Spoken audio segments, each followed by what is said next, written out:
Good evening. I'm Amanda Hiltz, and I'm a student on Oregon Think Tank. On behalf of University Housing, I welcome all of you here at the Living Learning Center Performance Hall, and thank you for attending tonight's community conversation panel titled School Shootings and School Violence. The Community Conversation series is a living learning initiative of University Housing, and the panel discussions are co-produced by the students and student staff of the Oregon Think Tank and Oregon Brain Trust, two undergraduate academic groups in the residence halls. Tonight's panel was organized by the students of the Oregon Think Tank, who meet weekly on Tuesdays at 5:30 in Collier Lounge in Hamilton Complex. And we would like to invite students who are interested in contributing to the development of the Community Conversation series to join the group, or simply drop in for a visit and suggest a panel topic. We always welcome new ideas and would value your critical thinking and intellectual curiosity. We also wish to acknowledge our co-sponsors, the Robert D. Clark Honors College, the Oregon Humanities Center, and undergraduate studies who have collaborated with University Housing for the past 6 years to make this series possible. Finally, you should have found a comment card on your chair when you entered the room, and we would value your feedback about tonight's panel. So if you could please take a moment to complete the card, we would be very appreciative. Our panel will conclude at 9:00 p.m., and we will reserve the final 30 minutes for question and answer. The University Oregon Bookstore is also joining us tonight with copies of Joseph Lieberman's book, School Shootings, and Todd Schneider's book, Transcending Violence. The students planning this panel were interested in exploring several questions. How have school shootings changed our learning environments, from the elementary school to institutions of higher education? How have educators, researchers, counselors, law enforcement, and survivors addressed the issue of school safety? How have news media covered school shootings? What are the broader cultural and political impacts of school shootings? What procedures and protocols does the University of Oregon have in place to prevent violence on this campus? These are some of the questions the panel will be exploring tonight. At this time, I will introduce our esteemed panel in the order they will present. First, we have Dr. Laura Blake Jones, who will serve as our moderator this evening. Dr. Jones is currently serving as the Interim Dean of Students, in addition to her duties as Director of the Office of Student Life. She has been at the U of O since 1994, serving as Associate Dean, serving as the Dean's Consultation Committee, which she will discuss this evening. She holds a master's degree in student personal services and higher education from the University of Vermont and a PhD in educational leadership from the University of Oregon. Joseph Lieberman has served as a university lecturer, photojournalist, and author in East Asia. Since his stories first appeared in the Boston Globe in 1981, he's published over 600 features and articles in newspapers, magazines, and professional journals in 7 nations and produced 2 travel books. After relocating to Eugene, Oregon in 1999, his interest in school shootings was sparked by meetings with key people involved in the Thurston High tragedy. His research of the phenomenon of school violence ultimately resulted in his publication of the book, School Shootings, What Every Parent and Educator Needs to Know to Protect Our Children. Betina Lynn was a junior at Thurston High School on 21st of May, 1998, when she was shot. Betina currently works in the Department of Anthropology at the University of Oregon. She will be sharing her experiences with the shooting, its aftermath, and the trial this evening. She will be our third speaker. We're very happy to have her with us. Rebecca Lynn is Betina's mother, and she will also be sharing her experiences with the shooting this evening. Rebecca has worked at the University of Oregon for almost 15 years and currently works in the Office of Disability Services. After the shooting, Rebecca and Betina became ardent supporters of the Brady Bill, or Brady Handgun Act, in Washington, D.C. Our fifth, last but not least, speaker is Todd Schneider. He's a private consultant specializing in school design, communication, and crime prevention. He has also developed original curriculum and performed original research in the fields of safe, healthy, and positive environmental design for schools. Crime prevention through environmental design, CPTED. Todd has served as community service officer and crime prevention specialist with the Eugene Police Department since 1987 and is a department liaison to the Institute on Violence and Destructive Behavior at the University of Oregon College of Education.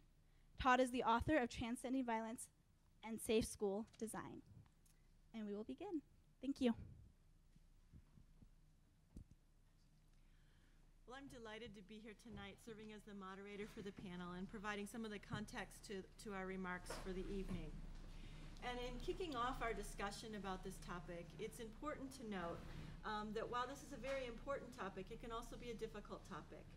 Because violence in our schools has certainly touched all of us, and some of our panelists are, indeed probably all of our panelists, in very real and pervasive ways. So we want to set a context tonight that allows for the fact that this is an emotional topic. For many of you in the audience, it may bring up past situations that you have been a part of, fears that you may have had, or even current fears that you have in situations that you find yourself in.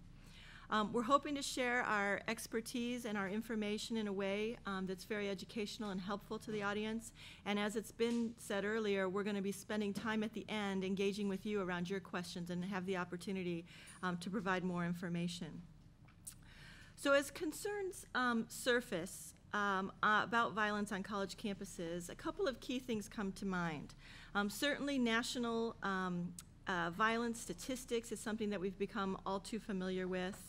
Changing student demographics and increased volume of mental health needs on college and university campuses in particular are at the forefront. And my remarks in this introductory piece are going to focus on the university environments.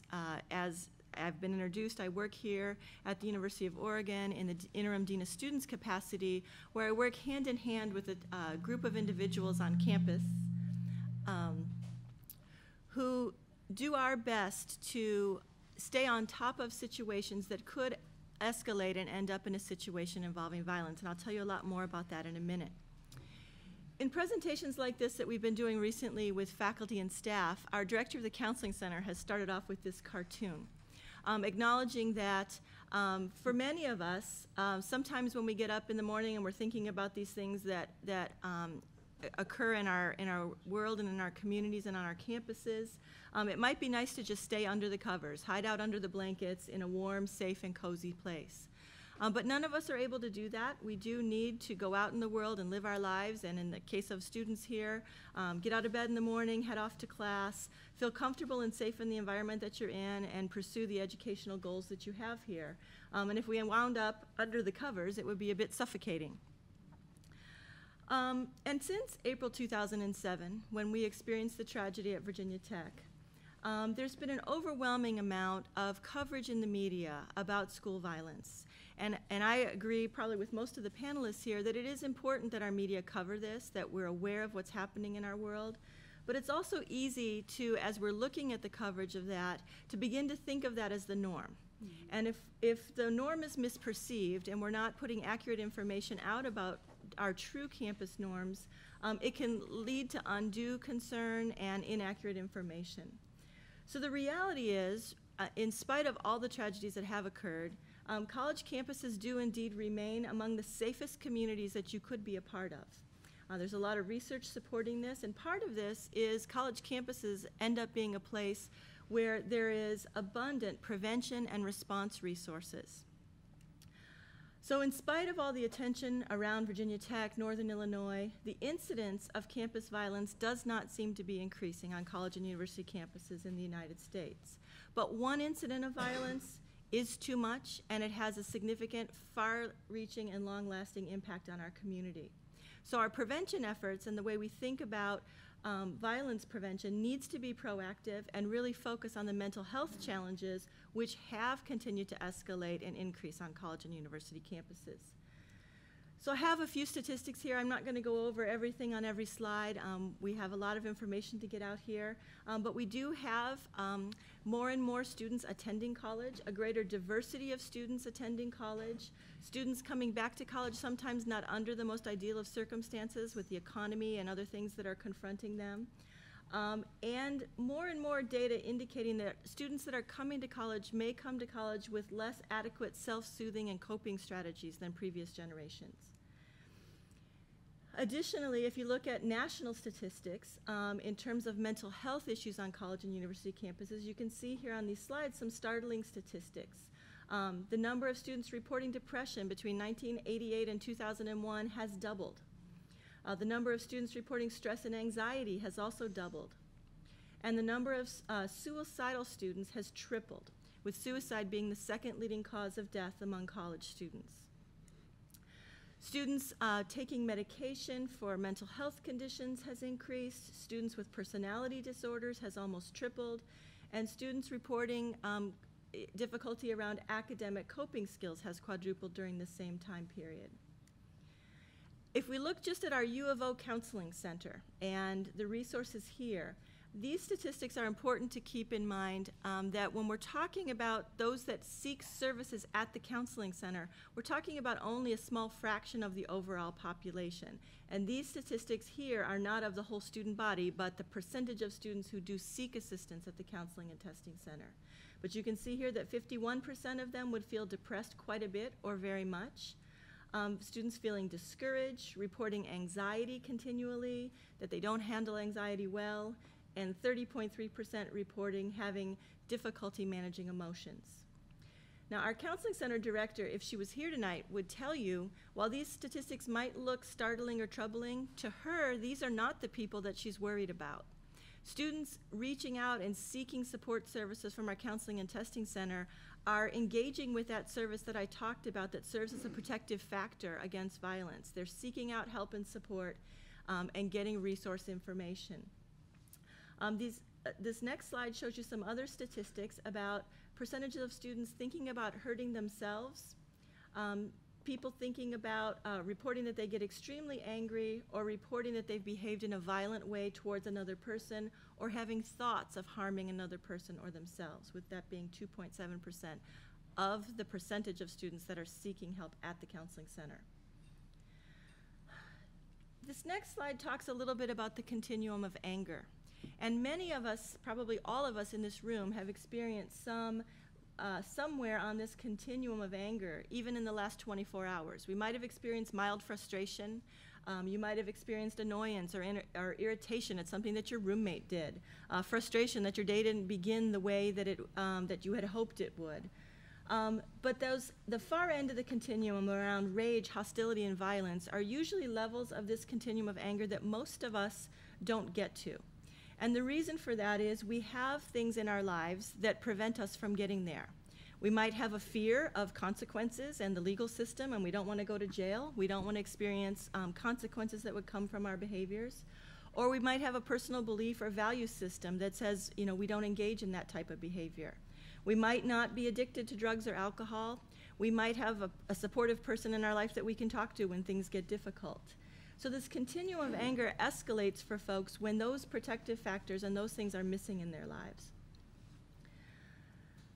I want to talk just a bit, because this is one of the questions the students wanted us to address, is about the violence prevention work on our campus.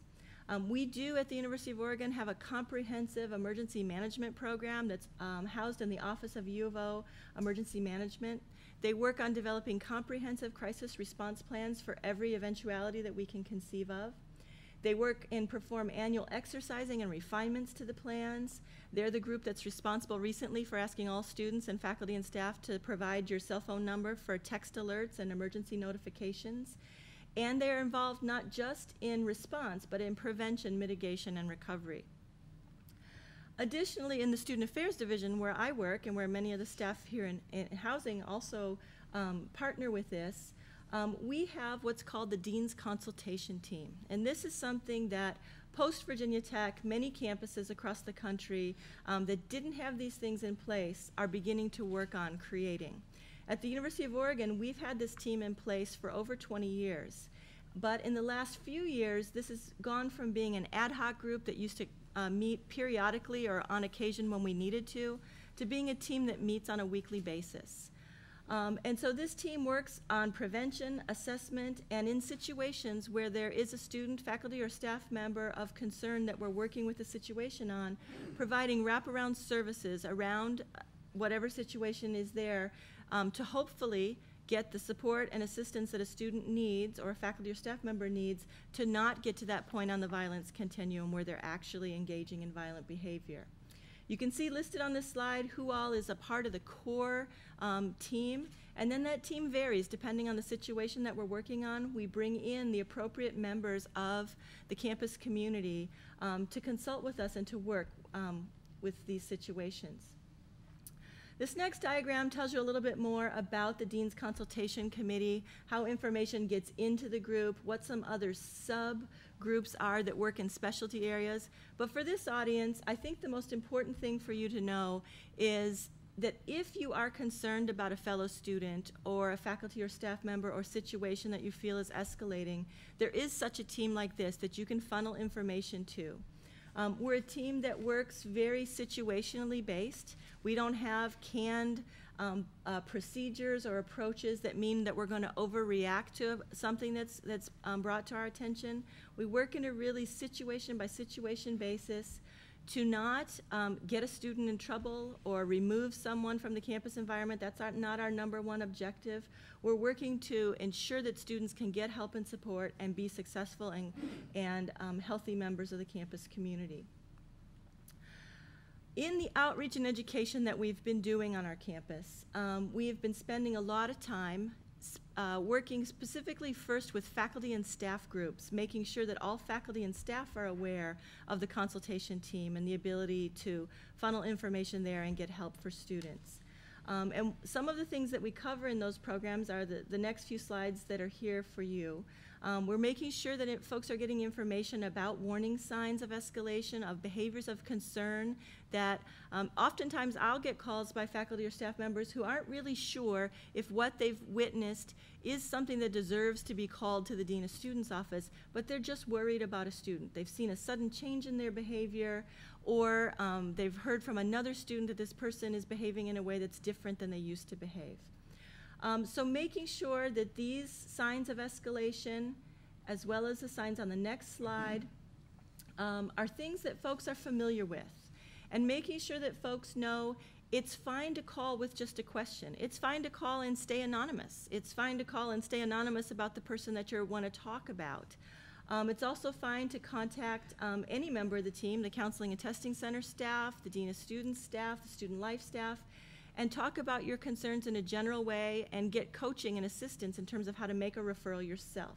So there's a lot of options when you engage with our prevention work on the campus and different ways that we'll handle situations, hopefully always very applicable to what the particular situation warrants. So finally, this last slide is some warning signs that we've been able to glean from the literature, and I'm sure that other panelists today are going to be talking about some of these things as well. There is lots of questions as we go out and do this work with faculty and staff about, how can I be sure? What if I'm calling you about something that really is a behavior that's just somebody being who they are?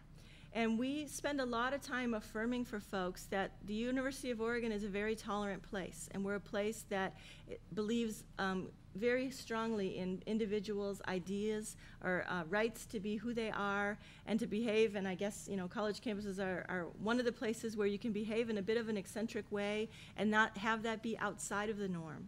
But when people are concerned about someone and they really believe that just something, that intuition and your sixth sense is saying, this is beyond eccentric, this person is really someone that's causing me to be frightened or concerned for their safety or for the safety of others, that's when we want you to reach out to these resources. And I've listed not an exhaustive list of the resources. This is only a snapshot.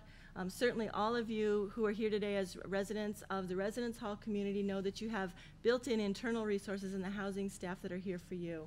But all of these departments are part of our violence prevention efforts and part of the team that I've talked about tonight and are available to you to hopefully be able to do the comprehensive work that we all have to do together to prevent violence on this campus and any of our communities and institutions.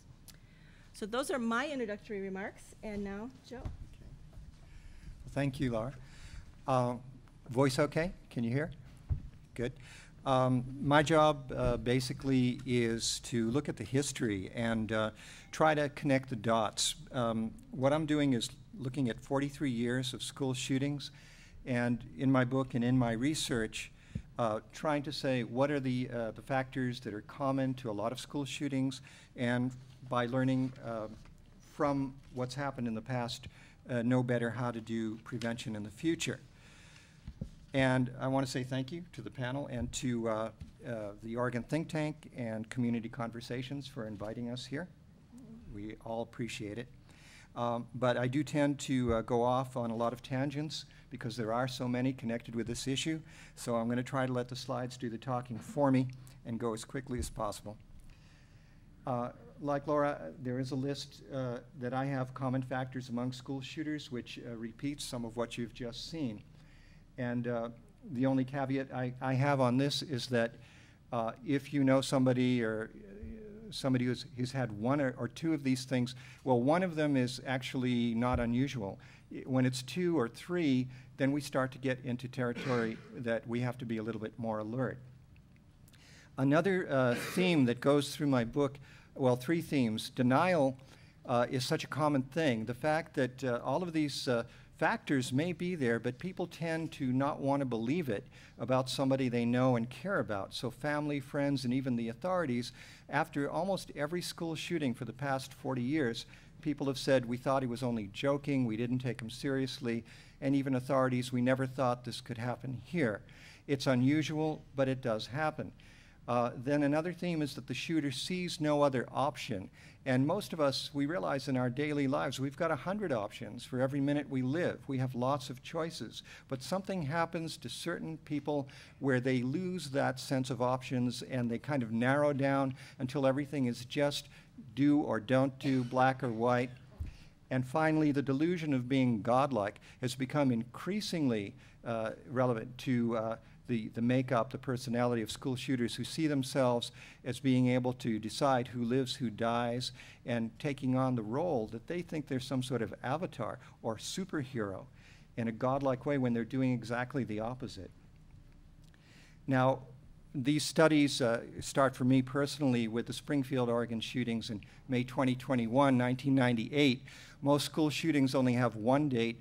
And it's true, Kip shot at Thurston High on the 21st, but on the 20th, he was arrested for having a loaded, stolen handgun in his locker, and then, very strangely, released by the arresting officer, sent home. He killed his father, and a few hours later, killed his mother.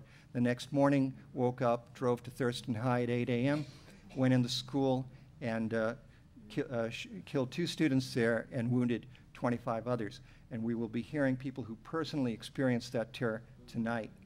Now, the question is, when authorities said, we never saw this coming, we had no way to know what he would do, that seems a little ingenuous to me because in the previous 2 years, there had been a major school shooting on roughly every 6 weeks. And these are some of the more famous ones from the late 90s. On October 1st and October 15th, there were shootings. This was 8 months before Thurston High School. If we go 6 months earlier, the shooting in West Patica, Kentucky by Michael Carneal on December 1st, and again 2 weeks later, a strange coincidence in both cases on the 1st and the 15th, and again the 1st and the 15th. And then we go just less than 2 months before the Kip Kinkle shooting at Thurston High, Jonesboro, Arkansas, 2 of the youngest shooters ever, and the first paired shooters before Columbine, Mitchell Johnson and Andrew Golden. Just looking at the innocence in their faces should have given authorities a kind of a warning that you can't judge by the cover. Only a month before the Thurston High shooting, Andrew Worst in Pennsylvania went to a school dance, shot a science teacher to death, and 1 day before he was arrested on May 19th, there was a shooting in Fayetteville, Tennessee, 1 student killed. This was national news. It was in the Register Guard. I went back, checked the papers. This was news. The students were watching the stuff on TV. They knew about it. I wonder why the authorities ignored it. And then the students themselves, the problem in those days, which has probably been corrected now because people are taking this more seriously, during the sentencing hearing for Kip Kinkle a year later, almost, there was a number of students quoted, over 23 in fact, who Kip had talked to about doing the shooting beforehand. And of those 23 statements, I'll just take a couple because they're a little bit hard to read on this paper. One of them says, 2 weeks before these shootings, he told his friend Brandon that he wanted to lock the cafeteria doors except for one. Just a note, most of the shooting was done in the cafeteria just as he planned. Put a bomb inside. Another note, Kip had assembled dozens of bombs in his home that his parents knew little about. And then pick people off one by one after the bomb exploded and they tried to escape. Another student overheard Kip on May 20th. Now that's the day he was arrested, May 20th, and yet that student did not report what he had overheard to the authorities. That student overheard Kip saying he would lock the 2 front doors in the cafeteria, shoot everyone who tried to get out the back door, run down the hallway to the girls' locker room, climb up on some vending machines, and gain access to the roof where he would snipe at people. How much more exact can you get than that? And yet, this was ignored. Well, this theme of denial goes to the family as well, because nobody wants to believe that somebody they love is capable of doing something like this. But in this extraordinary clip from the Frontline TV show, the killer at Thurston High, Kristen Kinkle, Kip's sister, trying to go fast here, actually on camera, she reveals this naivety which suddenly turns into a realization that she can't make excuses for her little brother anymore, if you just watch this clip. Kip somehow got his hands on the bomb books he wanted. Years later, the police would find them when they searched his room. He and a group of friends had ordered a book about building bombs. And in fact, I think he even did a report using that book for school. Just because you order a book doesn't mean that you're... I don't know what to say about that. I mean,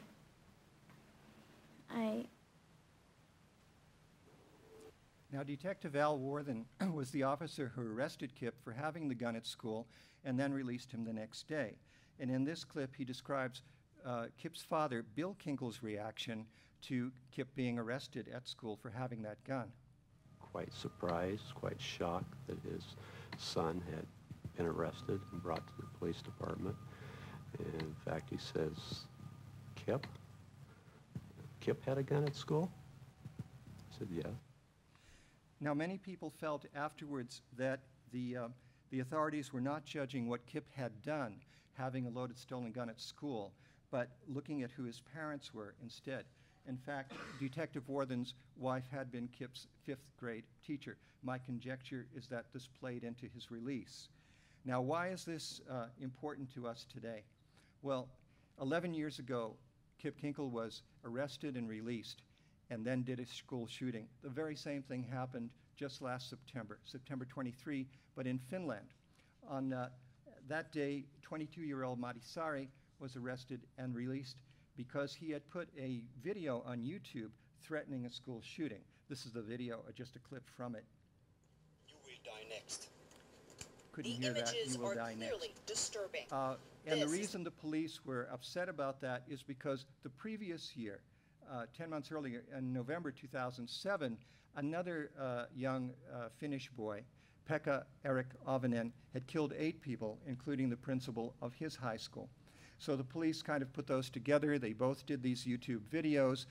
They brought in Matisari, but they let him go, and that was a big error. Because if we look at some of the pictures here, the top left is Pekka Avonen, on the right, Matisari, on the bottom left, Seung-Hui Cho, next to him again, Pekka Avonen, and on the far right, Kim Veer-Gill. There's not a lot of originality among school shooters. They do copycat each other, which should give authorities a way to predict that something bad could be happening. Now, here's another copycat situation. Sebastian Boss, 18 years old, in Germany, and you'll notice that school shootings obviously don't just take place in the United States. Since the 90s, since the late 90s, they've kind of migrated overseas. It's an American phenomenon, but it's become adapted to overseas situations. If you look at these pictures comparing him with the Eric Harris and Dylan Klebold of Columbine, the similarity of how he was trying to imitate them in every way becomes obvious. Now, the other theme that I was talking about, the shooter seeing no option, this is Kip's confessional tape with Detective Worthen after he actually did the shooting at Thurston High. And I'm going to play a little this for you because I think it's important to hear exactly how Kip was saying that he had no other choice. If I can get this to work, here we go. Oops, sorry. Technical difficulty. What did you do the rest of the night? Did you talk to any more friends? Oh, I didn't know what to do. I held my box to my head, and I wanted to kill myself so bad, but I couldn't. I don't know why. Why did you go to school and start shooting people? I had to. I had no other choice. I couldn't do anything else. Why did you feel you didn't have a choice with the kids at school? I don't know. I can't. I had to. Kid, let me ask you this. If you had to do over again, what would you do? I tried so hard to kill myself. I killed myself. I can't do it. I don't want more anything. Now, this expression and this idea that there was no other choice, and by the way, people felt that Kip had not expressed remorse. Obviously, you can hear from this tape, he was very remorseful. But Sung-Hee Cho at Virginia Tech also had expressions similar to this. When the time came, I did it, I had to. You forced me into a corner and gave me only one option. These were some of the statements on the videotapes that Cho sent to NBC News. So again, a similar theme here. And if we go to Emsdetten, Germany, Sebastian Boss, again, he made quite a long tape. This is one little excerpt from it, justifying why he was going to do what he was going to do. They punched me, they spit on me, they knocked me down, they laughed on me, and I always shoot them. What's the problem? There is no problem. I can shoot whoever I want.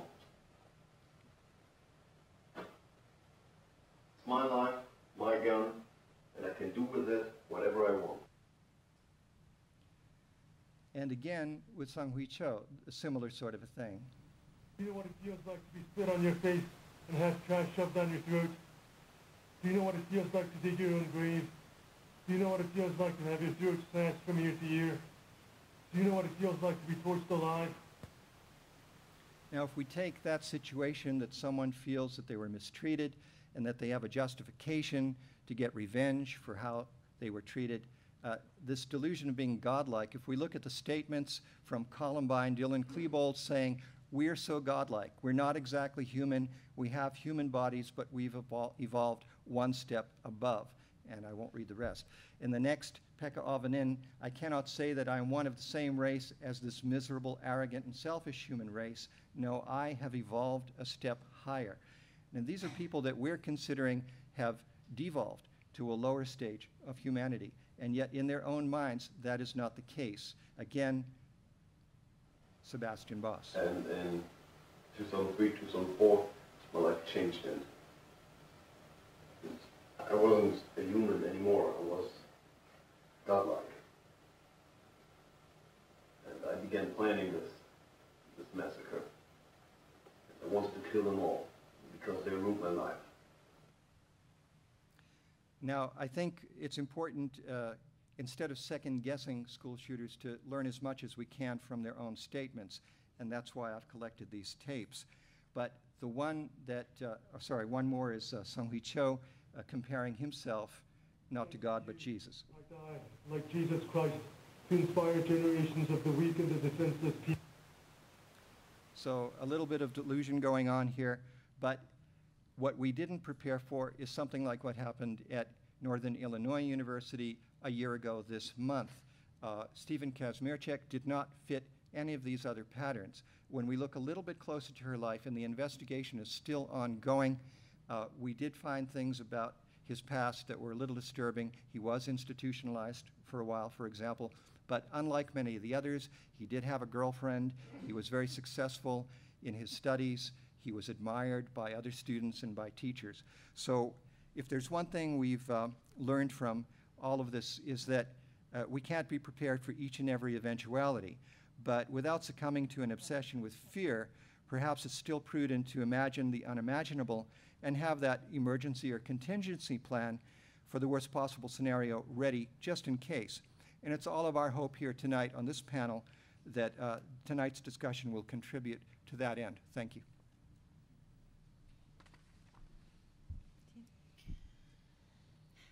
Wasn't expecting it to end right then, sorry. A little Sorry. unprepared. My plan basically is just to walk you through my experiences, mostly of the day of the shooting, and then maybe a little bit of the aftermath and the trial and stuff like that. It was a really nice May day, Thursday, clear, bright. I was 18. I always got to school early. My brother and I took the bus. I got to school around 7:30, I think. I went first to the orchestra room. I played the violin. I figured I was going to catch up on some homework because I was behind and I knew finals were coming up. Got bored. Couldn't do it. Went to the cafeteria to hang out with a couple of my friends. Sat at the table we always sat at. Those of us who were shot always sat at that table. It was sort of our table. I remember that a friend of mine, Jennifer, was planning a surprise party for her boyfriend, whose birthday was that day. And I just kind of sat there chit-chatting, goofing off, not doing what I was supposed to be doing. And a couple minutes before 8 o'clock in the morning, I heard this popping sound. I thought it was fireworks. I had crossed the courtyard towards the cafeteria earlier and come across somebody who had created rattles out of empty soda cans. So I thought it was some sort of election-related thing. I thought somebody had done something really stupid and brought in fireworks to the cafeteria. I was like, okay, great. This is brilliant. Shortly after the sound started, I felt what I can only describe as something like a sledgehammer hitting me in the back. I figured that it was one of the firecrackers, and I got really pissed off. I decided that I was going to yell at whoever had done it and get in their face. So I turned around and I was going to stand up. I was sitting at one of those folding tables. And when I turned around and was kind of halfway to my feet, I felt the impact of the second bullet in my foot. At the same time, I focused in on the person and realized that it wasn't firecrackers, it was a gun. At which point, I decided that I was going to lay down on the floor and get as close to the table, if not under it, as I could possibly do, because he was still shooting. I couldn't get under the table because of a railing attaching the seats. So I decided that I was going to watch.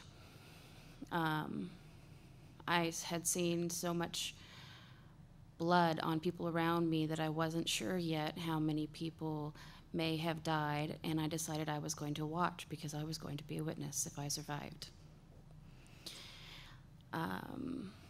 It happened really, really quickly. It was over within a few minutes because he ran out of bullets that quickly. I was in the midst of all the students. I was sort of in the middle. I had Jennifer and half a dozen other people on my right, so to speak. I had Michael Nicolausen and Christina and several people on my left and several people behind the table.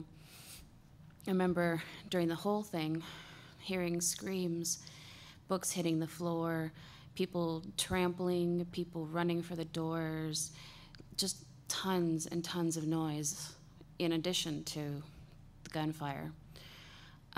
Afterwards, I had to wait for a very long time because there were people who were more critically injured than I was. So I just lay there on my stomach and kind of took stock of what was going on around me, looked around to see who I could recognize, looked around to see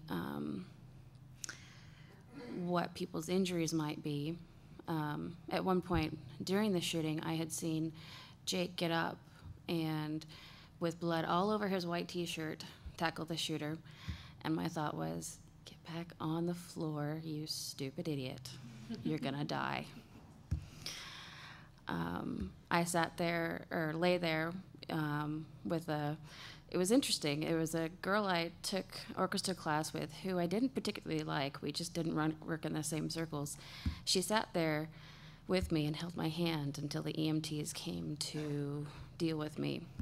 So it's one of my most profound memories, because she and I didn't mesh. I lay there for quite a while. I'm not even sure how long. I shared an ambulance with 2 other people. And I ended up at Sacred Heart Hospital. Let's see. Sorry, I get nervous at these things and I lose train of thought. Went into the emergency room, pumped me full of morphine, took the bullet out of my foot, but they left the bullet in my back because it had shattered into so many pieces after hitting my pelvic bone that they were worried that if they did surgery, they were going to cause enormous nerve damage, because the pieces of the bullet lodged kind of in the middle of the trochanter muscles, and apparently that's where a bunch of nerves are sort of clustered. Got up to my hospital room. It's kind of funny. A little while later, my aunt showed up, who works in Salem Hospital. I saw her before I saw my mother because there was so much confusion and panic and misdirection. Didn't know at that point who the shooter was. Didn't know what had happened to my brother. Didn't know how many people had or hadn't died. Didn't know the extent of the injuries. Pumped full of drugs, very happy. Watched TV later on, saw who it was, and was frankly awestruck and completely disbelieving. I had classes with Kip. I had a math class with Kip, and I was the student assistant in his Spanish class. And I knew the kid. He was a goofball, and he was a class clown, and he was picked on, gangly, awkward, goofball. I couldn't believe it. I mean, part of me knew that he had a temper. I knew that something was going to go wrong because he reacted so badly sometimes in class. He mentioned a hit list. He mentioned being angry with various people. I knew that there was going to be a problem. I figured it was just going to end in a fist fight in the hallway and it'd be over. So I stayed overnight in the hospital. Left the next day. They wanted to keep me all weekend, and I refused to do it. Made me promise I was going to stay on my couch for 2 weeks. Didn't do it. I was up in a couple of days. Couldn't stand it. But during this part, I was still kind of in a haze. Even after the drugs wore off, I didn't really know what I was feeling. I couldn't really connect to myself. I heard the words shock, and I heard the words shooting, and I figured out who it was, and I kind of knew intellectually what had happened, but I didn't know how I felt about it. Let's see, immediately afterwards, didn't go back to school. They based our grades on whatever we had been having prior to the shooting. Didn't go to class, didn't deal with it, just kind of took off. During the summer, my family, my brother and my mom and I, took a trip to attend a family wedding, and along the way we stopped in various towns all over talking about what had happened and basically campaigning for a brand new organization that had started in Springfield the day after the shooting. As some sort of effort, people needed to do something and needed to feel active, needed to feel like they could affect change and help. So we took their message with us across 7 states. During this time, I was changing the dressing on my foot multiple times a day. It developed a staph infection. because the bullet had blown in pieces of my sock and shoe and bounced around so many times that it had created crevices where these pieces of sock and shoe were hiding. So I was going to the doctor every week. I have some interesting pictures. Some interesting scars. I had to do a couple of surgeries. So I've got surgery lines and staple marks and various interesting formations, and permanent nerve damage. The skin is attached to one of my tendons, and because the bullet bounced around so much, I don't know exactly what occurred, but I do know that I can sprain my ankle and not feel it, which is kind of a good thing, but it's also kind of dangerous. The hole didn't heal up for about 5 months. It was, I think, in November when I finally had gone through 3 surgeries. I'm not really quite sure how many rounds of antibiotics. There were just lots of them. And lots of changing a dressing on my foot with this really disgusting gooey material. It was really bad. I couldn't take baths. I couldn't go swimming. I couldn't do so many normal summertime activities for fear of further contamination, further injury, further whatever. Let's see. Started back at Thurston in the fall. Not quite sure what I was thinking at that point. Probably wasn't thinking very much. Went downhill very, very quickly. People wanted to move on.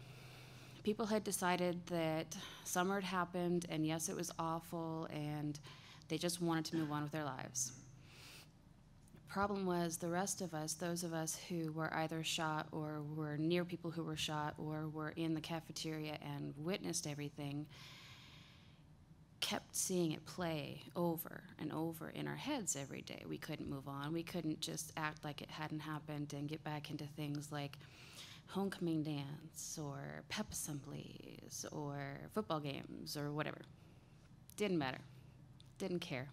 Still don't care about football, but whatever.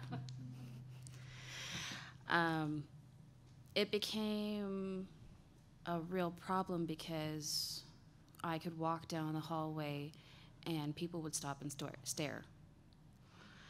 They would never talk to me, but they would make me feel very, very uncomfortable. Here I was, a senior, trying to go about my life, trying to go to classes, trying to do homework, trying to just finish and get out. And I couldn't do that. They didn't want to hear about it anymore. They didn't want to acknowledge our presence. They didn't want to be reminded of what had happened. They didn't want to see us. That was really hard, but I probably could have dealt with that.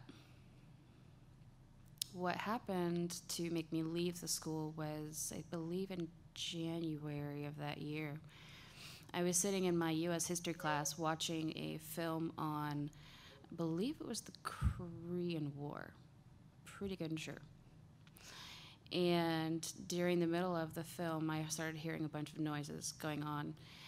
And the teacher, who was also a wrestling coach, stopped the video we were watching, looked straight at me, and says, "I hope that's not what I think it is." We were both thinking gunfire, because that's what it sounded like. I lost it. Made it through class, made it down to the hallway, made it almost to the orchestra room, because that was my next class, and lost it. Left, circled back around the cafeteria, found this little dark hallway, crawled up some stairs, and started crying. Couldn't handle it. Was terrified, was angry.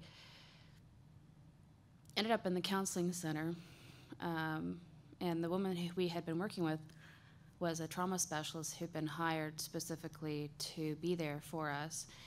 So I had some sort of relationship with her. I'd been seeing her all term. She takes me into the principal's office, and he tells me, It was a car backfire. It's okay. You can go back to class. It's fine. It's not what you think it was. Bullshit. Excuse my language, but at that point, I knew the difference. I knew the difference between what a car backfire sounded like and what something else sounded like. Whether it was gunfire or fireworks is debatable, but there was a difference, and it terrified me, and he treated me like some over-emotional freak. So that was when I left. I think I lasted longer than several other students, but ultimately I had to leave too and find something else to do. I completed high school at an alternative completion program in March, I believe. And then from there, by that point, I think I was getting really, really depressed. I think it was finally hitting. I think I was finally coming out of the numb stage and going into this really dark stage where I wasn't really sure what I was going to do next. Prior to the shooting, I'd been applying to colleges, and I had been thinking about a future. And at this point, after leaving the high school, I wanted to finish, but I was getting so depressed and fearful. The fear was also kicking in. It hadn't been as bad before, probably because I was blocking it out or something. Let's see. Worked some really boring jobs. Worked as a filer at State Farm. Worked as a checker at Safeway. Did a stint somewhere else. Where was that? I don't remember. During this time, could hardly leave the house to go to work. Couldn't stand it. Couldn't be out in open places. Couldn't be in big crowds. If I went to a restaurant, I had to see the door. Couldn't sit with my back to the door. Became terrified, practically, of my own shadow. At this point, I kind of stopped. I didn't have any plans, didn't have any motivation, didn't have any idea where I was going or what I was doing. And it stayed like that for a very long time. I did some counseling with a trauma specialist in the area, and that helped. It really did. But in my case, I needed more time. People were pushing me to move forward, and I couldn't do it. I was stuck, and I felt stuck, and I felt frustrated that I felt so stuck. Excuse me. And it stayed really, really dark until the 5th anniversary when they unveiled the memorial at the school. I don't know why that day was different, why it was so profound, but I decided at that point that I was done, that I needed to do something different, because I didn't want to stay stuck working in a checkout stand in Safeway. I didn't want to stay stuck living at home, didn't want to stay stuck in a lot of ways. Enrolled in school. I went back to Lane Community College, spent about 2 years there, and then transferred to the U of O and finished my degree here. And then I started working in the anthropology department. What else? Oh, the trial. I missed most of the trial because I was in Ashland. I had decided that I was going to try to go to college right after high school. Bad idea. Skipped most of my classes, didn't do much of my homework, didn't sleep very well, didn't eat very well, wasn't dealing with reality very well. Let's see. Oh, yeah, and I was there, and I didn't attend the trial, or most of the pre-trial hearings, so I missed a lot of the evidence that was given, such as how and when Kip was given weapons and how he did target practice and where, and those sorts of things. I did spend some time during those darker years working on things like the Brady campaign and doing public appearances and talking to reporters and talking to schools and talking to various people because I thought it was important. And then after a while I was like, I can't do this. Can't do this anymore. I need to do something for me. I need to get some space from this. I need to stop. And I think that's when I went back to school. Let's see. What else? I think my brain is going to fail me at this point, and I'm just going to have to respond to questions.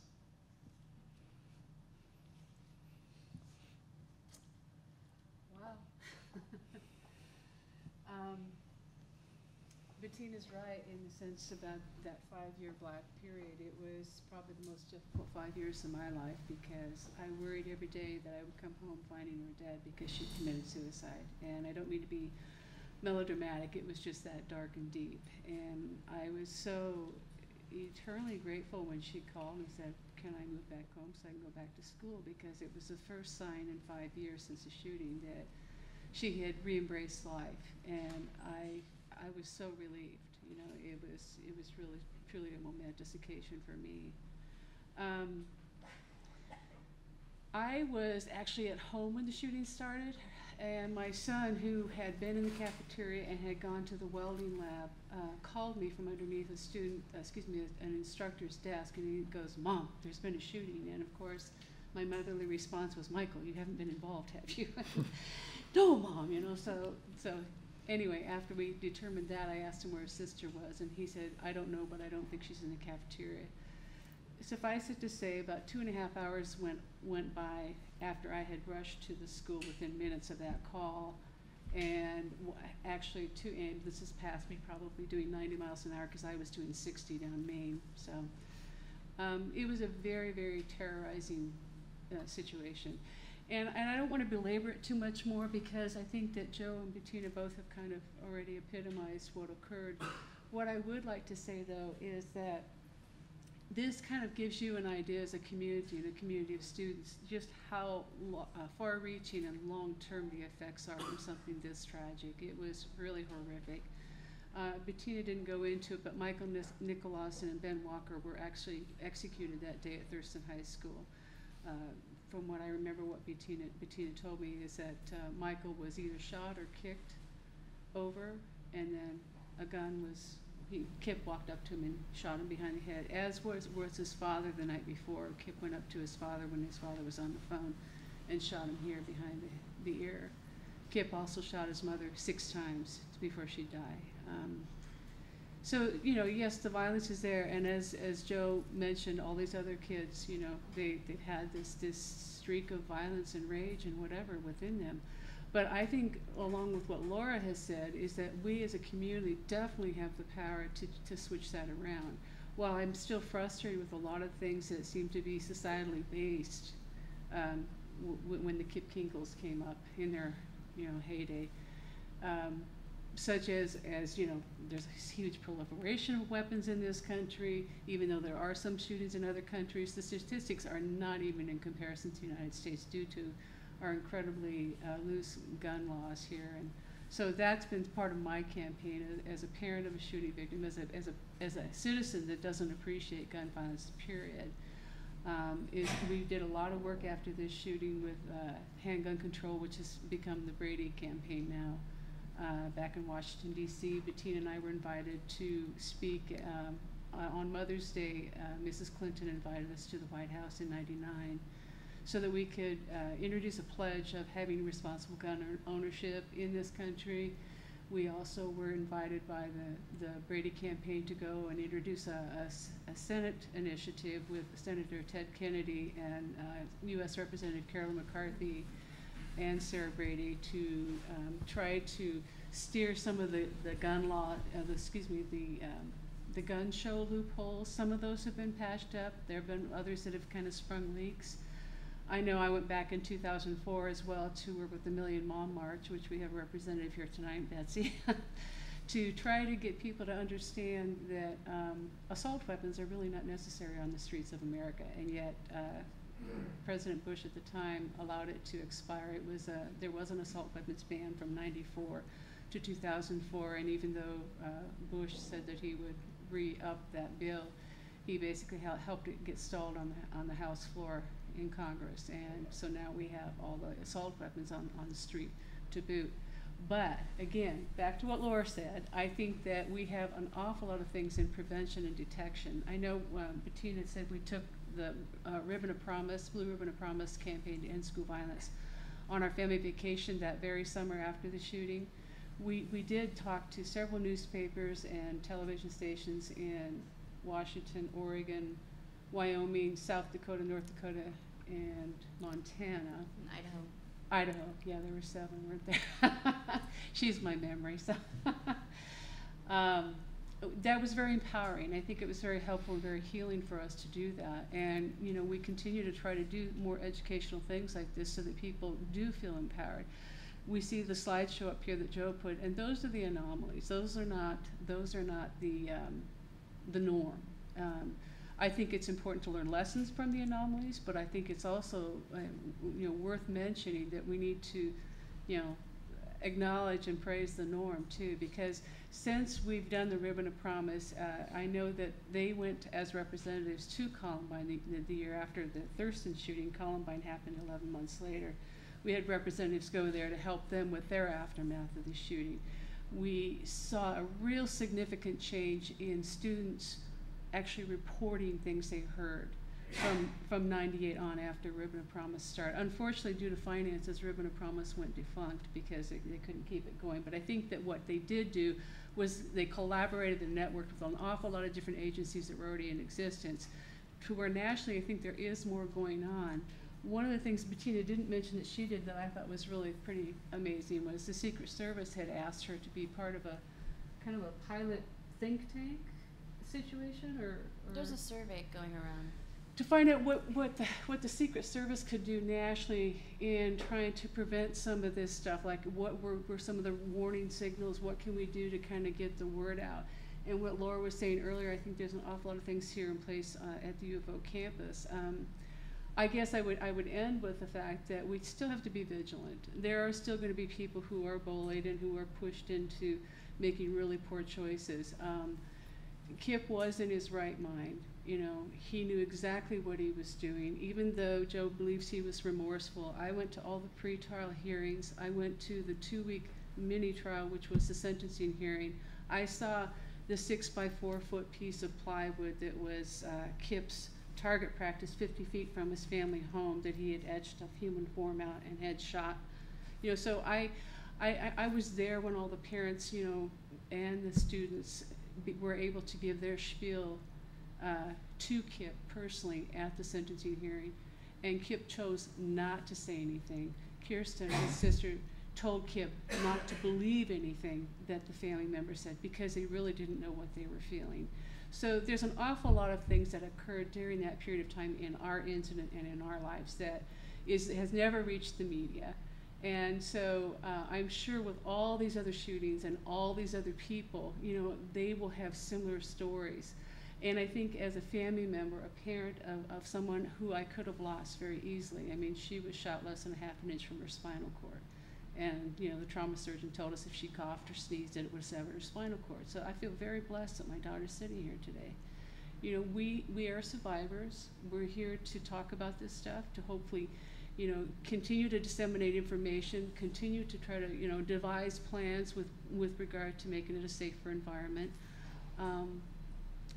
I could talk on all night, but Laura wouldn't nudge me, so I think I'll just leave it with that, and I'm sure happy to answer any questions you might have. Okay. Give them a minute to get that slideshow up, and we'll launch into that. My piece is a lot more pragmatic. I'm called in after incidents, mostly preventively, but sometimes at the actual school where an incident has happened. And under the Safe School grants that the federal government has put out for the past decade, I have been looking at schools, particularly in Oregon, but also around the country, and giving recommendations about what could be done differently.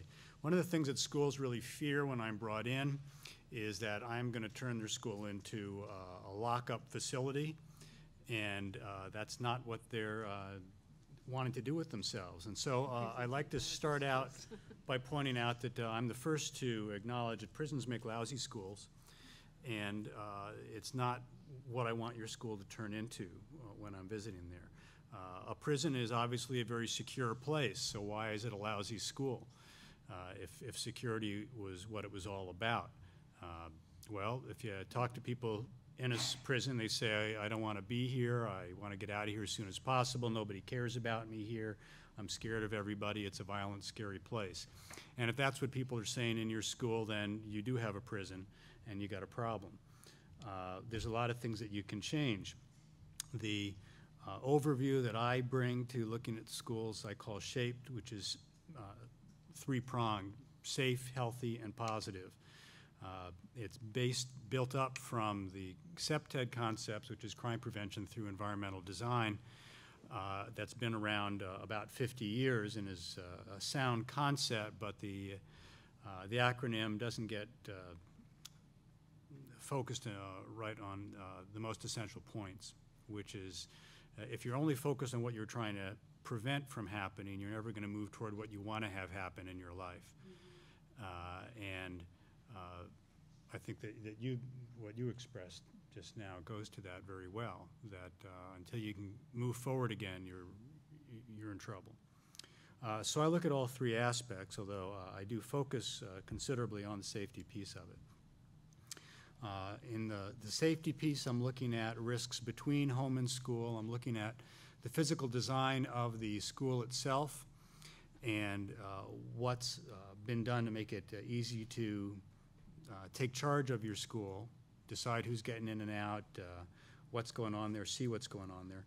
And especially over the past 5 years, the technology options have just skyrocketed. It is moving so fast that it's very difficult to keep up with. Natural surveillance is one of the first things we look at. How well can you see what's going on around you? In this illustration, you can see a bank of windows facing north, nothing facing west. So if you're looking for a place to do stuff that you know you're not supposed to do, it's a no-brainer about where you're going to go. You're going to go up on the hill outside the school where nobody can see you. So you want to look at ways to improve natural surveillance. Your key really to natural surveillance is your main office staff. Those are the people who aren't busy teaching and are in a position to actually meet and greet and see who's coming into the school if it's well designed. This is a school I was looking at just last week, and what I suggested that they do if they wanted to make a big difference was bump the office out about 10 feet, as in this illustration. And what that does is, if you have windows on all three sides there, is now you've got natural surveillance in three directions. You can see people coming up the driveway, you can see them out in front of you, you can see them to the left. Usually schools aren't designed that well to give you natural surveillance. You can't see who's coming until they're well inside the building, and if they're a true threat, that's going to be a little late. Natural access control, how many ways are there in and out? Or you just got open doors all over the place? Again, a rural school I was looking at, and it's not unusual in Oregon, has lots of outdoor, lots of doors directly to the outside that are the primary access point for the classrooms. So every 40 minutes you have 40 or 50 or 100 doors opening and closing. It's mass chaos. Everybody just gets out of the way. And that's a completely uncontrolled access situation. Territoriality and maintenance is a third prong of the CPTED approach, and that says if it looks like nobody cares about it, that's a place that anybody else can take over. Gangs have figured that out with graffiti. They spray graffiti, they say we're claiming this turf, and if you don't paint it over, they say good, we won. So if you want to make a statement that you do care about this place and are keeping an eye on things, you keep it clean and you make sure that the artwork on the walls is pro-social. Home to school and back again, we got issues around everything from fuel consumption to mass transit, bikeability and walkability, and all the risks inherent. In some communities, the greatest danger is between school and home. That's where they're going to be waylaid by bullies, they're going to be run over by cars, they're going to be offered drugs, and that needs to be addressed. If a kid is terrorized on the way to school, they're not going to have any attention for what you're trying to teach them, and your school isn't going to work real well. Some things that we can do to make improvements include clear use of simple things like signage, things that aren't going to cost a huge amount of money but can make things a lot clearer. For example, at the elementary level, if you use icons like a rabbit in this example, Kids can follow that. They know they're looking for the Blue Rabbit bus. They don't have to be able to read to understand what bus they need to get on. Signage, there's a sign on a school, very typical to see signs when they do exist saying, oh, visitors must report to the office. Well, that's a nice sentiment, but if I'm a visitor who doesn't know my way around, I don't know where the office is. So now you've told me I can wander around, and if anybody asks me, I can say I'm looking for the office. So it hasn't done a whole lot for you to establish territoriality more effectively. You need a map there, you need an arrow pointing, you're supposed to walk this way. Not because necessarily everybody's going to follow the directions, but because it waves a bigger red flag for you when the person ignores the sign. Because now you know they knew they were supposed to walk in that direction. Fortress versus sprawl, or at the broadest sense, the big difference is in two different kinds of school design. A fortress is one big block like a castle with a big wall all around it, and you got one way to get in and out through the drawbridge. And if you're concerned about a threat from the outside, that's a much more effective approach. If you have a sprawl design, you've got buildings all over the place, like a college campus, it's very impractical to control access in and out, and you're going to have to look at some other options. There's a lot of things to consider in terms of what's going to work for you. This, for example, is Thurston, and the small picture shows what it really looks like. It's an anonymous group of white buildings. For emergency responders, trying to figure out where they're supposed to go while their adrenaline is pumping is going to be a challenge. If you use icons, markings, color, you can very quickly tell somebody that you're supposed to go to the yellow building or the blue building or go to the gym or go to building A, and they know where they're supposed to respond to.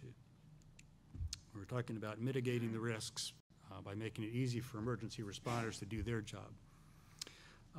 The office should be very easy to find. Again, if you say go to the office, I don't know where the office is, it's not going to work real well. So get carried away with your graphic design. Make it really clear where you're supposed to be going. The office design needs to make it very, very easy, again, for the staff to see everything possible. And that means a lot of windows in all directions. In this great design, the school staff, the reception staff can see out to the front of the school. They can see who's coming. But they can also look internally into the main corridors and see what's going on inside the school. The more you can see what's going on, the better. Restrooms, very popular spot for misbehavior. This is a place for usually things like smoking cigarettes, but it's actually also a place where people prepare to commit criminal acts. There was a shooter in Manassas, Virginia, who got stopped because they had a good bathroom design. Nobody knows about that because nobody got shot, so it wasn't big news. A maze entry lets you hear what's going on inside bathrooms. We generally put 2 doors on a bathroom, an old-fashioned conventional bathroom design. That keeps you from hearing the unpleasant bathroom noises that we don't like in America. But it also keeps you from hearing anybody calling for help, anybody getting beat up, or seeing cigarette smoke drifting out. When you open the first door, it makes the second door bump from the air pressure. That's a warning for the guys inside to put the cigarettes out before you get all the way in, and now you can't intervene very effectively. A maze entry, you can hear what's going on, you can slip in unannounced and patrol more easily in your school. Makes a big difference. And the school that I heard about in Manassas, Virginia, principal was making his rounds first thing, heard a shotgun being racked in the bathroom. And because of the maze entry, he was able to hear that. He actually slipped in to see if he was really hearing what he thought, confirmed it, got out in time to lock down the school, and had a quick police response, and the kid was taken down before he could carry out his plan of taking his classroom. He was about 13 years old and was going to take his classroom hostage and ransom them for a helicopter ride to Germany and $1 million. And this was in like May or June. He was going to come back to school in the fall because by then it would have blown over and everybody would have forgotten about it. Didn't work out that way. Security technology is just blowing everybody's minds. It's really, really hard to keep up on it. Right now, I maintain a paper for the National Clearinghouse for Educational Facilities that I update quarterly because it's changed that fast. A number of years ago, I believe it was Mary Green, wrote a book on school security technology, one of the first ones that came out that the feds paid for. It's a great idea, but by the time it went to press, it was out of date. The Sandia Labs was asked to update that and contacted me a couple years ago about updating it, and I said, you know, we can't do it that way. A hard copy book about school security technology is a waste of time. It has to go on the web, and it has to be updated immediately, or at least on a regular basis. So that's what I've been doing since then. And that's scary if you know how little I know about technology. The feds are asking me, and I'm asking the people who actually know things and trying to put it into plain English so that we can figure out what to do. More and more, it's all internet protocol based. It's all tied together as one seamless unit, and that convergence of the pieces is a very sweet deal if you can afford it, but we're talking about tens or hundreds of thousands of dollars. It's practical for large institutions, for Nike and Adidas, for some large universities, but as you get down to the public school level, it is tougher and tougher to actually put these things into place. Still, they're quite amazing. The prices are dropping pretty fast. Every quarter, it drops dramatically. We're seeing a lot of devices that we didn't even think about 10 years ago that are really neat and able to, are making it possible to communicate very quickly.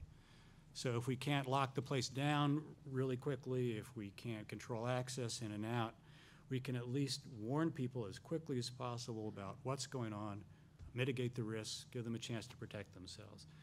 Everybody's been in a school with a bad PA system, and people laugh at them, and you can't hear what they're saying, and we've all heard those announcements, and you had no idea what they said, in airports and bus stations and everywhere else. So if you've got a visual cue to go with that, you're in much better shape. That's much more realistic.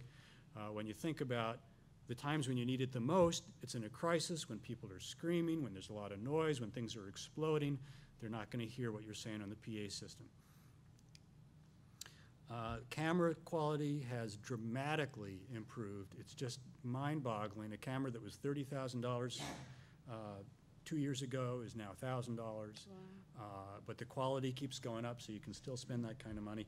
This is a camera I was just looking at that is, I believe, an 11 megapixel security camera.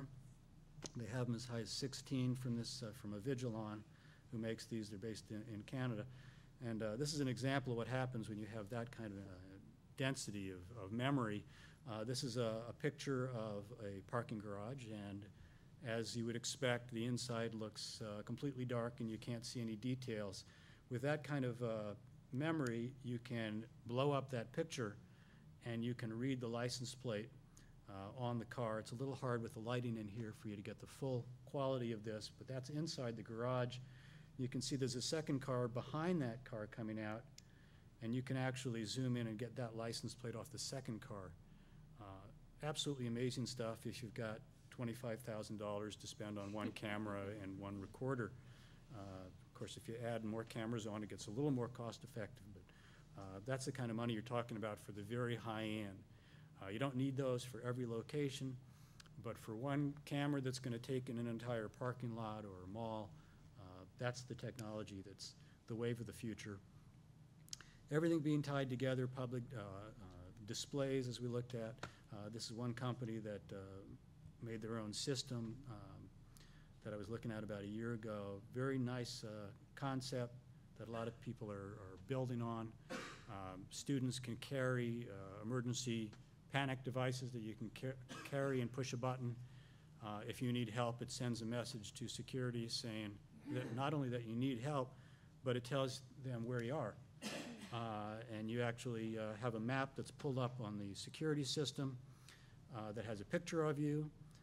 This is for anybody who decided they wanted to carry a fob. and you actually have what they call breadcrumbs on the map of the school. It's showing where that fob is at that particular moment in live time.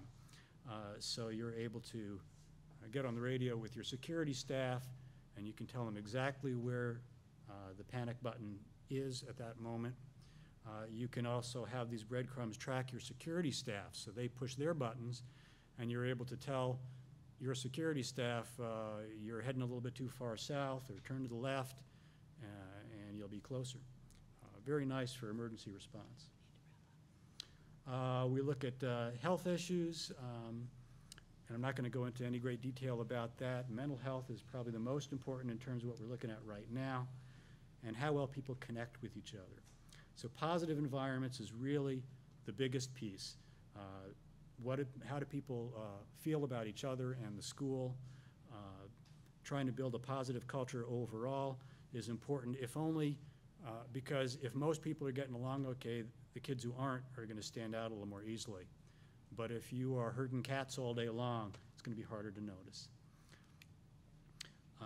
So any way that we can build connectivity, especially at the public school level, has been really key, a way to bring in the parents, the community, the older brothers and sisters, look for ways to visually reinforce that positive behavior and reward kids for something other than being the captain of the football team.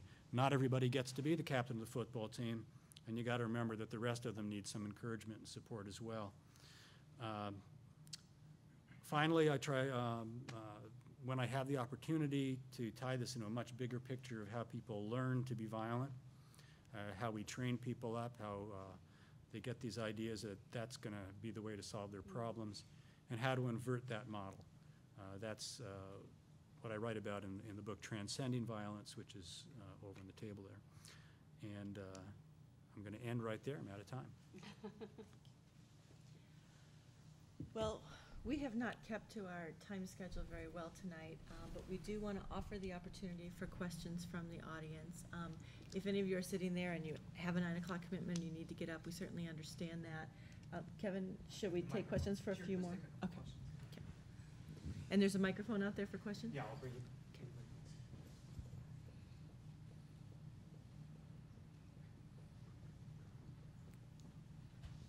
Hi, I was going to wait and see if any of you students, which I was hoping were going to say something.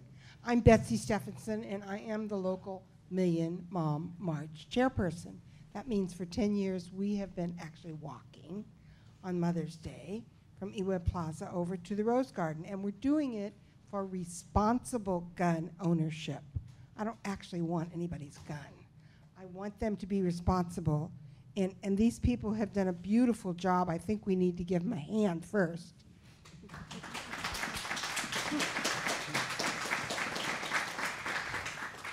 And I'm working with a group of pediatricians and local doctors, and we hopefully are going to be working with the school systems, both in Springfield and Eugene, to see if we can send a letter out to every child's family, K through high school, saying, oh, did you, about weapons. Oh, do you own one? Oh, is it locked up? Because we are having incidences within our community. I can't give you statistics. I don't know if any of you guys can, about local shootings that have taken place. But there was a recently shooting of a child shot their brother. It was like a 6-year-old shooting a 4-year-old. And because the gun was just sitting there in a drawer, not locked up. So awareness is a big part of it. And being on the college campus, we in Oregon are one of the gun show loopholes. We've closed it, which only means that if you go to buy a gun, not in a shop, used to be you could go in and buy one without any kind of a background check. And I don't even know how many states in the nation have it. I think it's less than 14 have it. And you all are either voting age or you will be. You could write to your congressperson, Peter DeFazio, or Wyden, or Merkley, and say, hey, could we actually stop assault weapons being, It's going to take a lot of participation from all of us. So the question I've actually got is for Betina. Betina, did you feel that the school district offered you and all the group of you good counseling on a really consistent basis to help you out, or nurtures, or whatever? The grief trauma specialist that they hired, she was great. Liked her a lot. There was a problem. There was a group of us that met every week, same day, same class period, and we started getting talked to about it.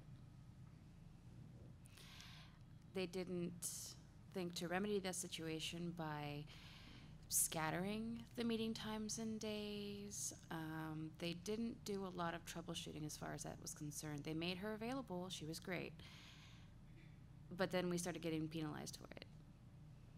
Were you guys kept after school because you utilized the counseling? I don't remember. I'm pretty sure that's what happened, is that they actually were penalized for utilizing the counseling because they were missing class period time. I remember it very clearly, actually. It was during my creative writing class, I think. He didn't care, but apparently the administrators did. Yeah. Is there any support group now? Not really. I mean, I did some counseling after the fact with a specialist here in town. There was the Thurston support group, but that wasn't. And actually, they did make some resources available to us, I think, if I remember correctly. Mm-hmm. But that's been disbanded since then. The parents had a support group for about 2 years, but it was a grassroots effort, and so basically about 5 to 7 families got together every week, and then eventually we all kind of just got to the healing point where we decided not to do that anymore. Other questions? Yeah, in the back. Thanks to all of you for speaking tonight. And this is for any of you guys. As a teacher or a counselor, how do you distinguish a student who's just being a kid and acting out, and then a student who's potentially going to commit violence or have a shooting, or how do you tell the difference? I'm not a teacher or a counselor, but I'd like to address that. I think that the areas become very, very gray, and it's unfortunate because we have had such serious acts of violence in the last 10 to 15 years, 40 years, that educators have had to act on the very proactive, almost overzealousness of saying any act of violence is not tolerated. I don't know how I feel about that. I mean, I don't ever want to see any student or family have to go through what our family went through.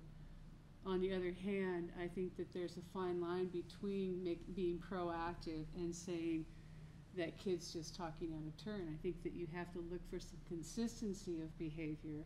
If this kid comes to school every day and says, "I'm going to kill all of you," then I think eventually, you know, not later, but sooner, you have to say something to somebody or do something. Yes, I would add to that, and I agree. You know, situations are very individual, and I said that in the opening remarks. But you know, we have situations that our consultation team has been following up on that are just a concerned faculty member who says, "This writing is very troubling to me." Mm-hmm. Now, the writing could be fiction, it could be creative writing, it could be fantasy, or it could be the expression of, you know, a real intent to do harm.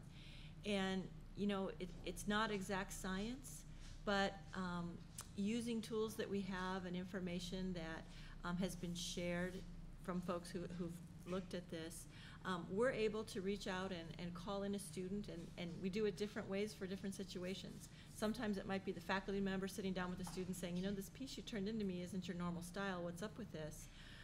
Or it might be one of us on the team, the counseling center director, myself, inviting a student to come in to talk to them about something, you know, their writing has caused concern.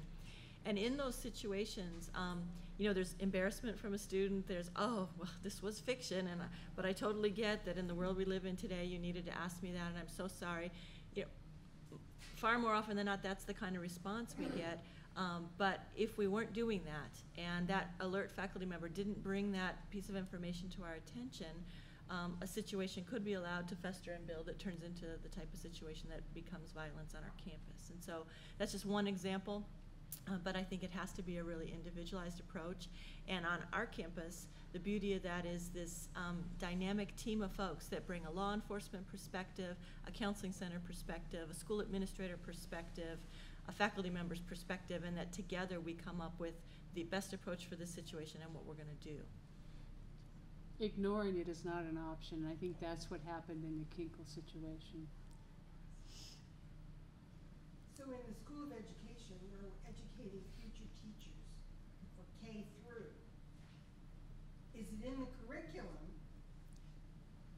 to be aware and know and have some of these warning signs knowledgeable, so we're actually preparing the people who are going to be our teachers and figure out ways to solve problems without violence and talk about it in their class?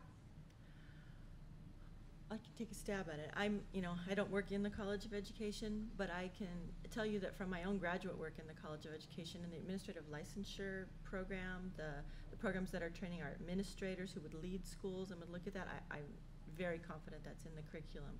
I would assume also that in the K-12 undergraduate curriculum for teachers, that we're moving in that direction, and that, like Todd mentioned earlier, the technology evolves.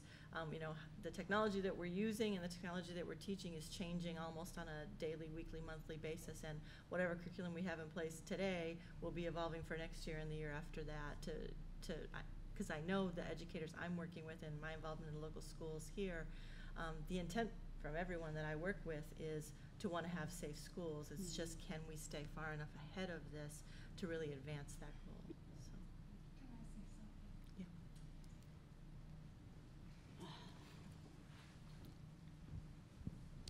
I have 4 children. I have a son who is in the Springfield School District, and in the 2nd grade, he was being taunted or whatever by some kids, and he told those kids during lunchtime that if they didn't knock it off, that he was going to have his dad come and blow up the school. This is 2nd grade, a feeder school to Thurston, and the principal was wise enough at that point to speak up, and he was directed to special education with an IEP, bused to another school. He has been taken so well care of by the Springfield School District. I'm so impressed. He's now 14.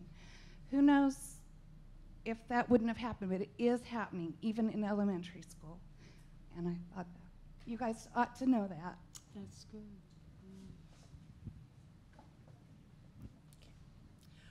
Well, we are almost 10 minutes beyond our time. I know for myself, I'm willing to stay and take individual questions from folks, but we want to be respectful of your time.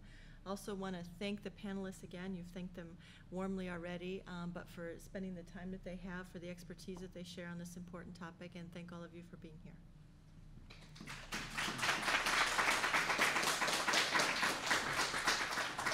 I was just going to mention that Todd had also brought some handouts. We forgot to mention at the beginning, so if anybody wants some more information about Todd's presentation, feel free to. And we had to rush Todd, and I feel really badly about that.